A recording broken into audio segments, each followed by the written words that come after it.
মালকা বানুর দেশে রে বিহার বাদ্যওয়ালা বাজে রে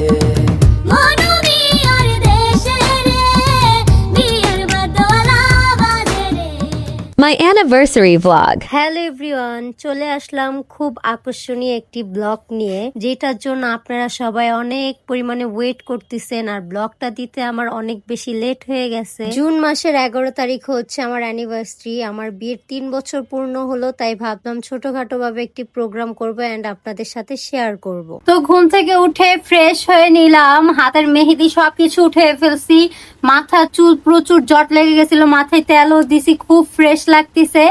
এখন নাস্তা খাবো, দেন আজকে সারাদিনে কি কি করি সবকিছু শেয়ার করব আপনাদের সাথে। তো আমার সম্পূর্ণ ব্লগটা দেখতে থাকুন, আশা করি আপনাদের সকলের খুব বেশি ভালো লাগবে। আমার বিবাহ বার্ষিক যেহেতু 11 তারিখে, আর এটা হচ্ছে 10 তারিখে ব্লগ। 10 তারিখে হচ্ছে আমি একটু গায়ে হলুদ দিব, আর 9 তারিখ আমার হাতে মেহেদি দিছিলাম। সারা রাত জাগনা ছিলাম, তো সকালে উঠে কাজে লেগে পড়ি, ঘরটর গুছাই। আর ঘর গোছানোর সময় আমি কত পাগলামি করি গাইস। আমি ঘর গোছানোর আগে গান সেরে নেই, আর গান শুনলে আমার শরীরে একটা এনার্জি চলে আসে, দেন অনেক সুন্দর করে আমি তাড়াতাড়ি ঘরগুলা গুছিয়ে ফেলতে পারি। আমার মতো কারা কারা আছো তারা অবশ্যই কমেন্ট করে জানো। তো তারপর কাজটা শেষ করে নাস্তা করতে বসে আম্মু দিক দিয়ে নাস্তা রেডি করে রাখছিল, আর আমার কেন জানি অনেক বেশি মাথা গরম হইতেছিল। সব কাজ টুকটাক আমিই করতেছিলাম, আমার বিয়ে আর আমিই কাজ করতেছি গাইস। এই রুমে যেহেতু আমার স্টেজ হবে, তাই আমি আস্তে আস্তে সবকিছু সরাইয়া ফেলতেছিলাম। দেন আমার হাজবেন্ড চলে আসে, মহারাজ অনেক লেট করে আসছে, যাই হোক আসছে তো। দেন হচ্ছে ওকে আমি কাজ দিয়ে হচ্ছে স্টেজটা সাজানোর জন্য, ও আর আমার ভাগ্নি মিলে স্টেজটা রেডি করবো। আর এদিক দিয়ে আমি বসে পড়ি হচ্ছে পুডিং বানানোর জন্য। গাইস বিশ্বাস করবেন না, পুডিংটা যে কত তাড়াহুড়া করে বানাইছি। বিকাল 5:30টার দিকে আমি বসছি হচ্ছে পুডিং বানানোর জন্য। সন্ধ্যে হয়ে যাবে, সন্ধ্যার দিকে আমাদের প্রোগ্রাম শুরু হবে। আর কখনো আমাদের বাসায় কোনো প্রোগ্রাম সন্ধ্যার সময় হয় না, হইতে হইতে রাত 10টা-11টাই বেজে যায়। আর আমি কখনোই বুঝতে পারি না এত তাড়াহুড়ার ভিতরে পুডিংটা যে এত পরিমাণে মজা হবে। অনেক মজা হয়েছিল, ক্যারামেলটাও ভালো মতো হয় নাই, কিন্তু এটা খেতে জাস্ট অসাম ছিল গাইস, অনেক মজা ছিল। এদিক দিয়ে আমি পুডিং রেডি করতে করতে দেখে আমার বিয়ের স্টেজ সাজানোর ডান। ছোটখাটোর ভিতরে অনেক সুন্দর হয়েছে, সিম্পলের ভিতরে গর্জিয়াস, এক কথায় অনেক সুন্দর হয়েছে। আর আমার অনেক বেশি পছন্দ হয়েছে। পুরো স্টেজ সাজানোর ভিতরে ক্রেডিট অনলি আমার হাজবেন্ড আর হচ্ছে আমার ভাগ্নি, ওরা অনেক সুন্দর করে সাজিয়েছে, তাই আমাদের দুইজনকে অনেক অনেক বেশি ধন্যবাদ গাইস। এই যে আমাদের স্টেজ কমপ্লিট, পুরাটা সাজিয়েছে জিতু আর হচ্ছে আমার হাজবেন্ড। অনেক সুন্দর হয়েছে, ছোটখাটোর ভিতরে অনেক অনেক অনেক সুন্দর হয়েছে। হ্যাঁ, এখন মেহেন্দির ডিজাইনের জন্য 50,000 টাকা আর তাকে না 25,000 টাকা দিছি তোরে, আর 25,000 পাস। আর এটা তো আমার জামাই লগে ছিল না, তো ছিল দেখা হাফ পেমেন্ট হাফ হাফ। ওকে তাহলে তোর 25,000 দিয়ে দেবো না, তোমার 25,000 টাকা দিয়ে দেবো না, ঠিক আছে? ওকে। তারপর আমি হালকা পাতলার ভিতরে সব কাজটা শেষ করে রেডি হতে চলে আসি। শাড়ি পরাটা হয়, আর সব থেকে লেট লতিফ হচ্ছে এই দুইজন মানুষ, আমার বান্ধবী, আমার বেস্ট ফ্রেন্ড। আমার বিয়েতে খুব লেট করে আসছে, ওর উপর ফার্স্ট আমার এত রাগ হয়েছিল, যেহেতু আমার বিয়ে তাই একটু খারাপ ব্যবহার করলাম। ভাবছি খারাপ ব্যবহার করলে পর যদি চলে যায় এই জন্য কিছু বললাম না, বাট অন্য কোনো প্রোগ্রাম হলে ওর খবর করে দিতাম। ও অনেক লেট করে আসছে, ওর আসার কথা ছিল সকালবেলা, ও আসছে সন্ধ্যার দিকে, কি বলবো গাইস। দেন আমি আস্তে আস্তে রেডি হইতেছিলাম, আর আমার সাথে সাথে সবেও রেডি হচ্ছিল। সবার ফার্স্টে আমি রেডি হয়েছি, সবার পরে ওরা রেডি হয়েছে। ওরা রেডি হয়ে আবার শাড়ি খুলে আবার রেডি হয়েছে, কি বলবো গাইস। আমার অনেক পরিমাণে দিনকার রাগ করতেছিল ওদের উপর, আমি প্রচুর চিল্লাচিল্লি করছি, আর ওদের সবার সাথে একটু খারাপ ব্যবহার করছিলাম, তাই সবাইকে অনেক অনেক সরি। জাস্ট একদিনের আয়োজন, খুব হালকা পাতলা ভাবে সবাই যেরকম পারছে ওইরকম করছি, জাস্ট আমাকে একটু খুশি করার জন্য এগুলো করা। কেউ দেখে বাজে কমেন্ট করবেন না যে হলুদে এত অল্প জিনিস, বা অনেকে অনেক কথাই বলতে পারেন। এটা আমার কোনো বড় কোনো প্রোগ্রামই ছিল না, জাস্ট আমার অ্যানিভার্সারি উপলক্ষে আমার বান্ধবীরা আমাকে একটু হাসি খুশি দেখার জন্য ছোটখাটো ভাবে আয়োজন করছে, তাই সবাইকে অনেক অনেক থ্যাঙ্কস আমার এই স্পেশাল দিনটাকে আরো স্পেশাল করে দেওয়ার জন্য।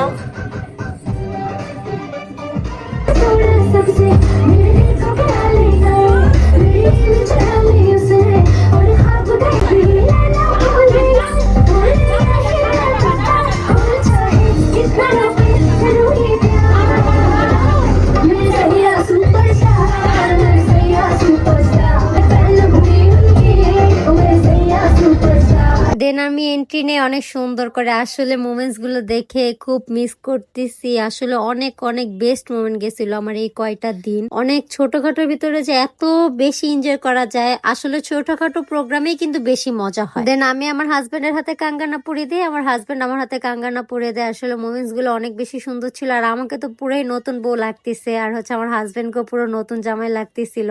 আর কেন জানি এই প্রোগ্রামটা করার পর আমার ফেসের ভিতরে এক্সট্রা একটা গ্লো চলে আসছিল। দেন এক একজনের একজনের পর এক একজন এসে আমাকে হলুদ লাগিয়ে দিয়ে যায়। খাইতে খাইতে আমার পেট পুরা ভরে যাচ্ছিল গাইস, অনেক পরিমাণে সবাই খালি খাওয়াইতেছিল, মানে একদিন আমাকে মোটা বানিয়ে ফেলতেছিলাম। এমনিতেই ডায়েট কন্ট্রোল করতেছিলাম, আরো মোটা হয়ে যাচ্ছিলাম খাইতে খাইতে। দেন ওরা অনেক বেশি মজা করে, আসলে মুহূর্তগুলো অনেক সুন্দর ছিল। আমি মনে হয় এই দিনগুলো কোনোদিনও ভুলতে পারবো না, অনেক বেশি এনজয় করছে আর অনেক বেশি ভালো লাগছে। দেন এটা আমার ভাগ্নি প্লাস ফ্রেন্ড, ওর বিয়ে হয় না, তারপর আমি ওর গালে একটু হলুদ লাগা দিলাম। আগের কালের মুরব্বীরা বলতো যে যার বিয়ে হয় না তার গায়ে নাকি বিয়ের হলুদ লাগালে নাকি নেক্সট টাইম তার বিয়েটা হয়ে যায়, এই জন্যই ওর গালে হলুদ লাগানো। এরপর আমার আপু আর ভাবি আসে আমাকে হলুদ দেয়। দেন আমার বড় ভাইয়ের ভাবি আসে, এসে হলুদ দেয়। সবে হলুদ দিতেছিল আর আমার এত পরিমাণে হাসি পাইতেছিল আর অনেক লজ্জা লাগতেছিল। এখন হচ্ছে রবিনের ফ্রেন্ডদের আসার পালে, ওরা আমাকে এসে হলুদ দেয়। ফ্রেন্ড বলতে কি আমার ভাই, ওদেরকে আমি সবসময় আমার নিজের ভাইয়ের মতো দেখি। তোরা হলুদ লাগা অনেক মজা করে, আসলে মুহূর্তগুলো অনেক বেশি সুন্দর ছিল। তোমরা সবাই আমার মুখের হাসি দেখি বুঝতেছো আমি কতটা পরিমাণে হ্যাপি ছিলাম। এরপর হলুদ টলুদ দেওয়া শেষ, এখন আমাদের নাচানাচি শুরু।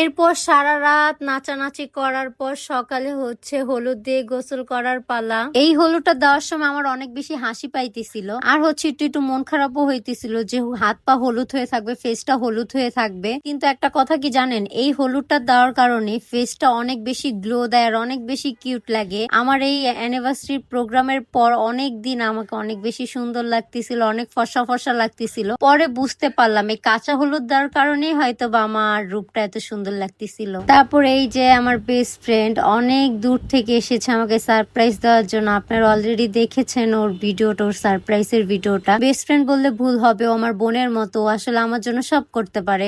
এইসব সারপ্রাইজ ছোটখাটো বিষয় তো কিছু না। এই তো মেন আমার অ্যানিভার্সারি দিন চলে আসলো। আমাদের দুইজনকে কেমন লাগতেছে অবশ্যই বলবেন। আমি ভিডিও এডিট করতে যাই খুব বেশি ইমোশনাল হয়ে যাইতেছি কেন জানি। এই মানুষটার সাথে দেখতে দেখতে 3টা বছর পার করে ফেললাম আলহামদুলিল্লাহ। এখন হয়তো কিছু মানুষ জানে আমার বিয়ে হয় নাই, কিন্তু যারা শুনবে আমার বিয়ের 3 বছর তারা অবশ্যই অবাক হয়ে যাবে। তোমাদের সবাইকে অবাক করার জন্য এই ছোটখাটো প্রোগ্রামটা করা। দেখো আমি এখন ম্যারিড, আমি ম্যারিড আরো 3 বছর আগে, তারপরও কেন জানি মানুষ খালি আমাকে কমেন্ট করে আপু তোমার বিয়ে হয়েছে। আল্লাহ কি বল আপু তোমার বিয়ে হয়েছে, তোমাকে দেখলে তো বুঝাই যায়। তোমরা সবাই দেখো আমি বিবাহিত, আমার জামাই আমার পাশে দাঁড়ায় আছে। এখন আমার সব ফ্রেন্ড আর ভাইরা মিলে আমাকে একটা সারপ্রাইজ ডান্স দিয়ে দেখাবে, চলো আমরা দেখে আসি।